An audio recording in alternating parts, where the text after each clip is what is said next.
Imagine this. You wake up 5 years from now, and your business, your career, your money, your life didn't just get better. It became extraordinary. Not because of one lucky break, not because of a genius idea, but because you quietly did the right things again and again until great became inevitable. That's the journey we're about to take. Inside Good to Great by Jim Collins. This is an audio-style summary of Good to Great by Jim Collins, published in 2001. I'll walk you through the most powerful ideas in the book in a warm, storytelling way, as if we're sitting together, talking about how companies and people actually become great. No timestamps, no robotic phrasing, just a natural flow of ideas you can listen to, learn from, and apply. By the end of this summary, you'll understand why good is actually dangerous, what kind of leaders quietly create greatness, why the right people matter more than the right strategy, how to face brutal reality without losing hope, how to find your own hedgehog concept, why discipline beats motivation, how technology can help but never save you, and finally, how small wins build an unstoppable flywheel of success. So, let's start with the central question of the book. Jim Collins and his research team asked, can a good company become a great company, and if so, how? They didn't just sit around and theorize. They studied thousands of companies, then narrowed down to a small group that made a dramatic jump from average or good results to exceptional performance that lasted at least 15 years. They compared these good to great companies to similar companies in the same industries that didn't make the leap. Same markets, same conditions, different decisions, different results.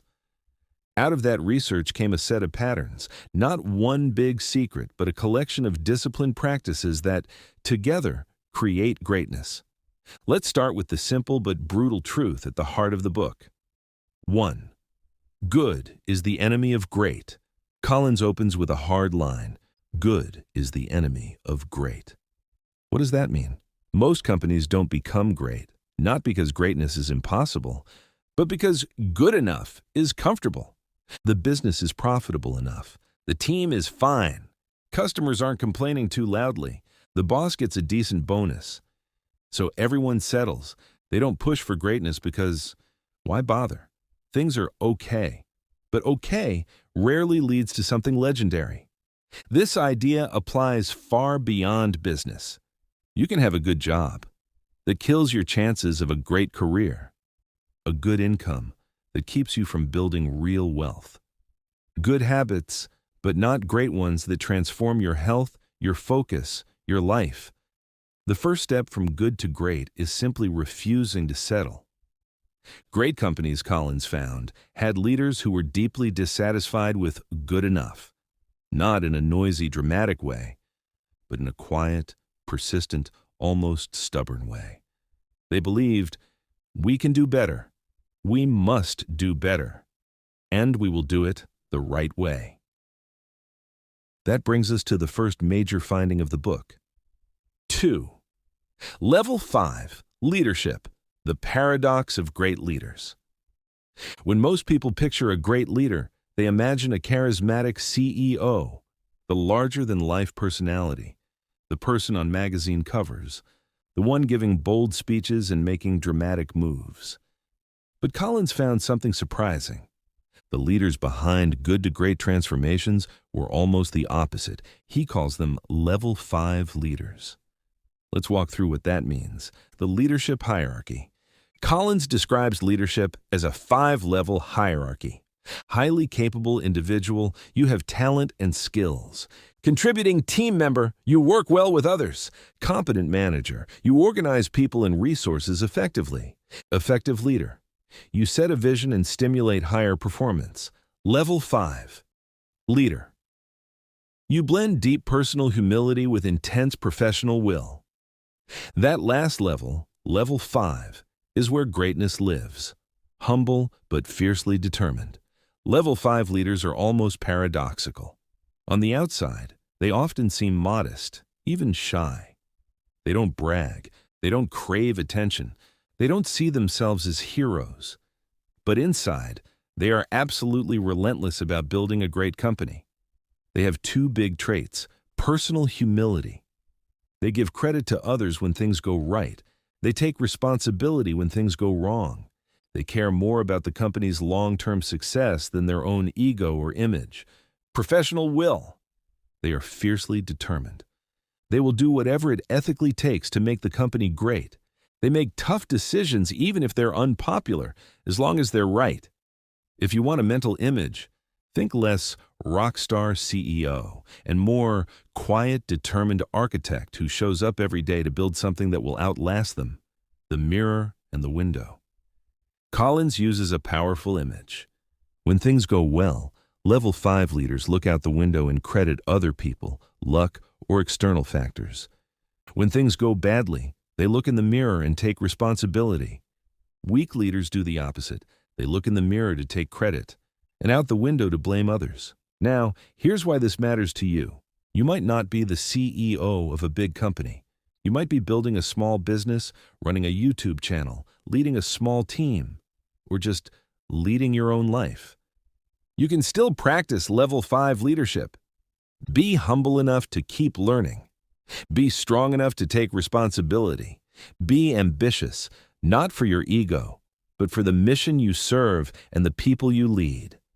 Greatness starts there. But humility alone isn't enough.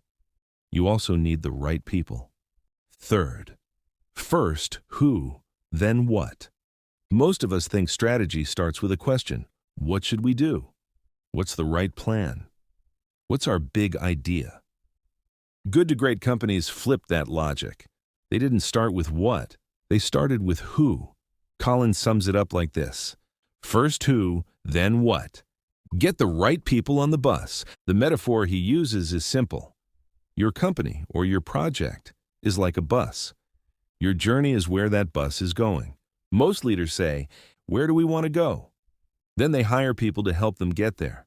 Level 5 leaders do something different. First, they get the right people on the bus. They get the wrong people off the bus. Then, they figure out where to drive it. Why? Because when you have the right people, you can adapt, change direction, and survive tough times. When you have the wrong people, the best strategy in the world won't save you. The right people versus the wrong people. The right people doesn't just mean talent, it means character. The right people don't need to be tightly managed, are self-motivated by the mission and the standard of excellence, take responsibility, face reality, want to be part of something great, not just collect a paycheck. The wrong people drain energy, avoid responsibility, need constant pushing, undermine standards. Great companies are not soft on this. They are kind, but clear. If someone doesn't fit the culture of discipline and excellence, they simply cannot stay. This might be the hardest part in real life: letting go of a longtime team member who can't grow, saying no to a talented person who has the wrong attitude, refusing to bring in stars who don't match your values.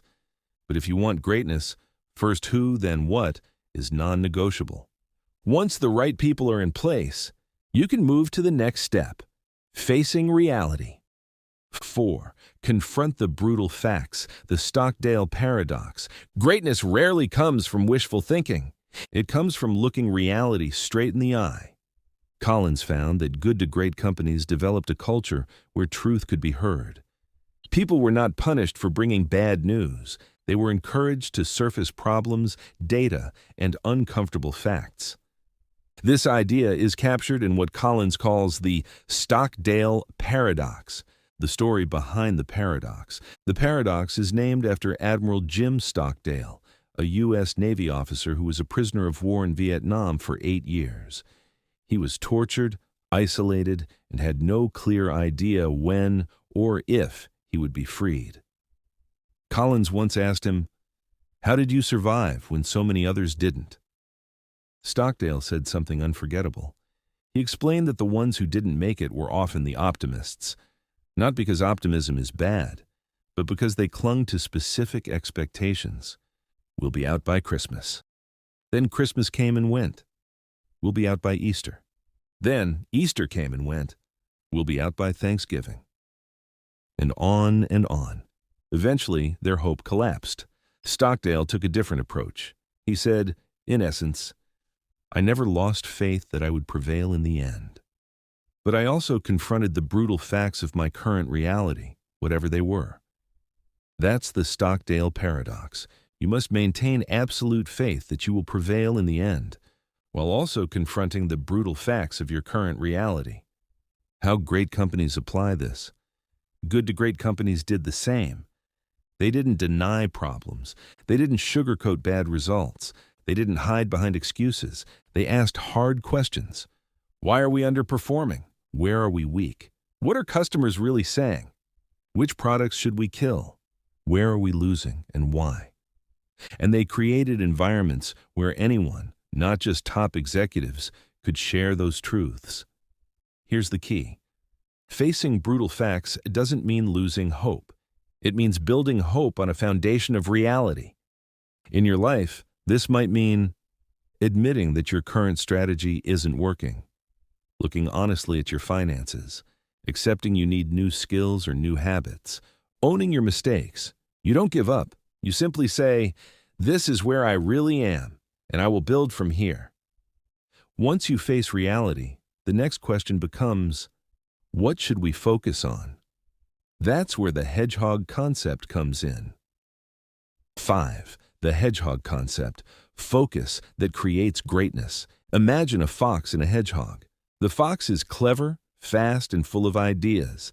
It constantly changes tactics, sneak attacks, quick moves, new strategies. The hedgehog is simple. When threatened, it does one thing. It curls into a spiky ball.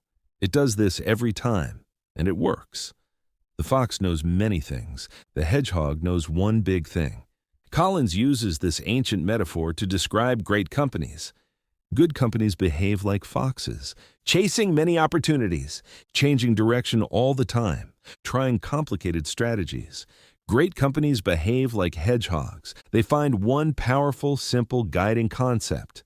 Then they align everything around it. That simple guiding idea is called the Hedgehog Concept, the 3 circles. The Hedgehog Concept lives at the intersection of 3 circles, what you can be the best in the world at. Not what you want to be the best at, not what you're pretty good at, but what you have the potential to be truly world-class in. What drives your economic engine? What is the main thing that generates your profits? Which metric, if improved, really powers your financial results?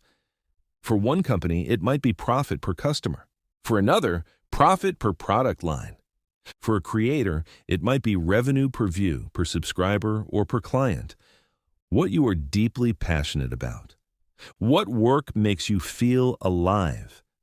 What could you keep doing for years, even when it's hard? What mission genuinely matters to you? Where these 3 circles overlap. Best in the world, economic engine, and deep passion. That's your Hedgehog Concept. Not a quick brainstorming exercise. Most people want to find this in an afternoon workshop, but Collins is clear. The companies that truly found their Hedgehog Concept took years of disciplined thinking, experimentation, and learning. They kept asking, are we really great at this or just okay? Is this really what drives our economic engine? Do we actually feel passion here, or are we forcing it? Over time, a simple, powerful concept emerged. Then they became like hedgehogs.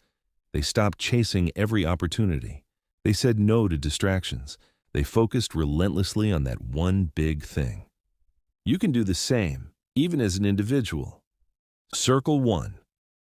What can I realistically become great at given my talents and experiences? Circle 2. What can pay me well and reliably over time? Circle 3. What am I deeply drawn to? The overlap is where your long-term focus should be. Greatness isn't about doing everything. It's about doing the right thing, deeply, consistently, over many years. But focus alone is not enough. You also need a certain kind of culture. 6. A culture of discipline. If you hear the word discipline and think strict bosses and rules, That's not what Collins means. He found that great companies had a culture of discipline, not a culture of control. What's the difference? People who don't need to be tightly managed. In a culture of discipline, you hire self-disciplined people. You give them responsibilities aligned with the Hedgehog Concept. You give them freedom within clear boundaries. You don't need to micromanage them. When you have the right people focused on the right things, discipline becomes a natural expression of commitment, not something forced from above. In a culture of control, it's the opposite. You hire people who aren't deeply aligned. You don't trust them. So you bury them under layers of rules, approvals, and bureaucracy. People comply, but they don't truly commit. Greatness comes from disciplined people, using disciplined thought, taking disciplined action. The stop doing list. Collins makes a powerful point. We all love to-do lists. Great companies also build stop doing lists. They ask, what are we doing that doesn't fit our hedgehog concept? What projects are distracting us from what truly matters? What habits are wasting energy? Then they stop doing those things. In your life, a stop doing list might include: stop chasing every new business idea. Stop working with clients who drain your energy. Stop saying yes to projects that don't move you toward your hedgehog concept. Stop checking metrics that don't truly matter and distract you from the key drivers. Discipline is not just about more effort. It's about focused effort, freedom within a framework. In these great companies, the hedgehog concept defines the framework. The culture defines the standards. Within that, people are free to experiment, innovate, and act. This combination, discipline plus freedom, is powerful. Too much freedom, no discipline, chaos. Too much discipline, no freedom, bureaucracy. Get both right, and you unlock greatness. Now let's talk about something modern companies obsess over: technology. 7. Technology accelerators, not the cause of greatness. In almost every era, people believe this new technology will change everything. But Collins found that great companies did not become great because of technology. Instead, they used technology as an accelerator of momentum they had already built, never as the main driver. Technology is a tool, not a savior. Here's what these companies didn't do. They didn't chase every new tech trend. They didn't adopt technology just to impress investors. They didn't expect a new system, platform, or gadget to rescue a broken business model. Instead, they asked a simple question: does this technology help us push our flywheel, our hedgehog concept, faster and more effectively? If yes, they adopted it with discipline. If not, they were willing to ignore it, even if the rest of the industry was hyping it. How this applies to you. We live in a time of constant technological change: AI tools, platforms, social media, software, and more. The lesson from good to great is: don't chase tech for its own sake. Don't believe a new tool will fix a lack of focus or discipline. Use technology that genuinely helps you do your core work better, deeper, faster. Technology is like gasoline. If your engine is well designed, your hedgehog concept, your team, your culture, it will help you go faster. If your engine is broken, gasoline just makes the crash more dramatic. Now we come to one of the most memorable concepts in the book, and one of the most useful metaphors for building anything meaningful: the flywheel. 8. The flywheel and the doom loop. Picture a giant heavy metal flywheel. It's enormous. It weighs tons. It's mounted horizontally and can spin. But at first, it's completely still. Your job is to get it moving. You put your hands on it and push. At first, it barely moves. You push again, and it moves a tiny bit more. You keep pushing. Turn 1, 2, 5, 10, 30, 50. Each push feels small. Each turn on its own doesn't seem like much. But over time, something happens. The flywheel starts to pick up speed. Its own momentum begins to help you. Eventually, it's spinning fast, massive, powerful, hard to stop. If someone walked in and asked, what was the one big push that made it spin so fast? You'd laugh. Because it wasn't any single push. It was the accumulation of small pushes, all in the same direction over a long period of time. That's the flywheel effect. Greatness is a process, not an event. Collins found that good to great companies didn't have one defining moment. No single big acquisition, no one visionary speech, no magic product launch. Instead, they made disciplined decisions, hired and developed the right people, invested in their Hedgehog Concept, faced reality, stayed consistent, push after push, day after day, year after year. Over time, the flywheel built momentum. From the outside, it looked like a sudden breakthrough. From the inside, it felt like a natural result of long, steady effort. The doom loop. The opposite of the flywheel is what Collins calls the doom loop. In the doom loop, a company gets disappointing results. The leadership panics. They make a dramatic reactive change, a new strategy, a new CEO, a big acquisition, a sudden pivot. The organization never builds consistent momentum. People lose faith. Results stay poor or get worse. So they make another dramatic change. Round and round they go, in a loop of doom. In your life, the doom loop might look like constantly switching careers, jumping from one business idea to another, changing your strategy every few months, never staying focused long enough to build momentum. The flywheel teaches a simple but powerful lesson. Greatness is built, not hacked, not overnight, but over time. Pick the right direction, your Hedgehog Concept. Then push the flywheel again and again. Now, let's pull all of these ideas together and translate them into personal action. 9. Bringing it down to your life and work. So far, we've looked at companies. But good to great isn't just about big corporations. It's about how greatness is built in any field. Let's recap the key ideas and translate them into personal terms you can use right now. 1. Refuse to settle for good enough. Ask yourself, where have I accepted good instead of pushing for great? In my work, my craft, my relationships, my health? Greatness starts when you decide that good enough is no longer enough for me, and I'm willing to do the work for something better. 2. Develop level 5 leadership traits. You may not control everything around you, but you can control how you show up. Practice humility. Listen more, learn constantly, give credit, responsibility, own your decisions and your results. Purpose-driven ambition. Care deeply about something beyond your ego, your team, your customers, your audience, your mission. You don't need a title to lead. You can lead from wherever you are. 3. Get the right people on the bus. Look at the people around you. Who supports your growth? Who shares your values? Who raises your standards? And on the other side, who constantly pulls you down? Who drains your energy? Who refuses to grow or take responsibility? You may need to spend more time with those who challenge you to be better. Reduce your exposure to those who drag you into the doom loop. Be intentional about the team, partners, and collaborators you choose. First, who, then what, applies to friendships, business partners, employees, mentors, everyone. 4. Confront the brutal facts without losing faith.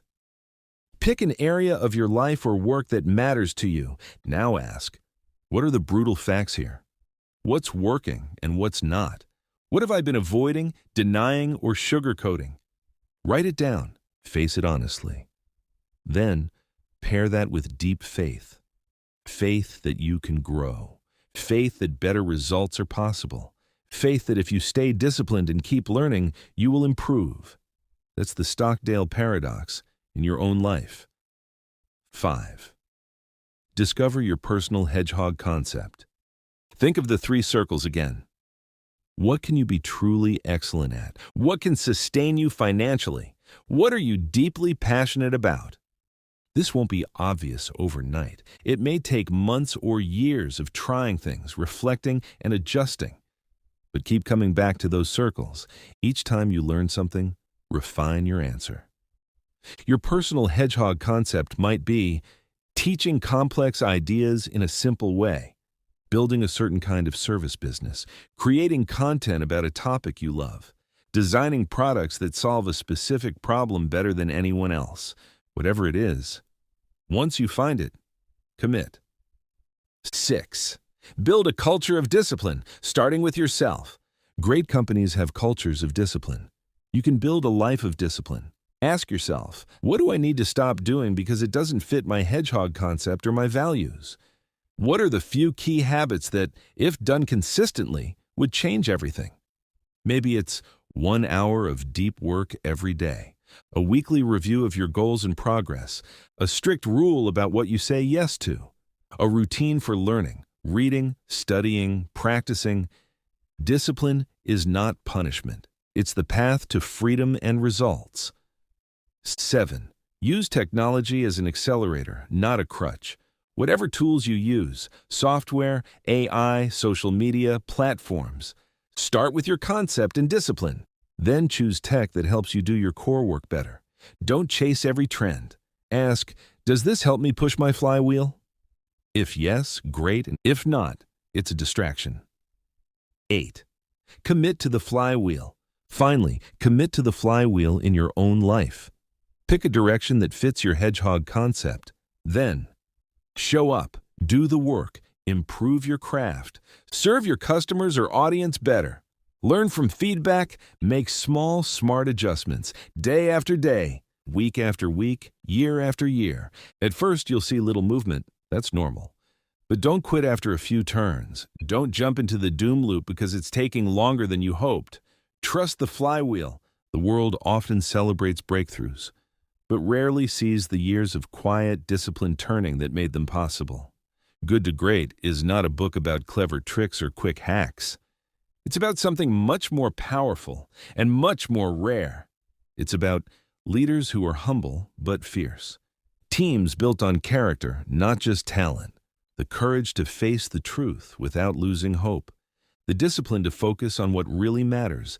The patience to build momentum, one push at a time. You don't need permission to apply these ideas. You don't need a certain job title or a giant company or a perfect plan. You can start wherever you are, in your small business, in your career, in your creative work, in your personal life. So here's my invitation to you. Think of one area where you've been settling for good enough. Just one. Now ask yourself, what would great look like here? What brutal facts do I need to face? What's one disciplined action I can start taking today? Not tomorrow, not someday. Today? Then, push the flywheel, just once. Tomorrow, push it again. Keep going until the momentum takes over. If this summary of Good to Great gave you a new idea, if it challenged the way you think about leadership, success, or your own potential, I'd love to hear from you. What's one concept that hit you the hardest? Level 5 leadership, the Hedgehog Concept, the flywheel? How are you going to apply it in your own life or business? Share your thoughts in the comments. Tell your story. Your insight might be exactly what someone else needs to hear today. And if you'd like more deep audio-style summaries of powerful books about business, investing, and personal growth, make sure you like this video, subscribe to the channel, and turn on notifications so you don't miss the next journey from good to truly great.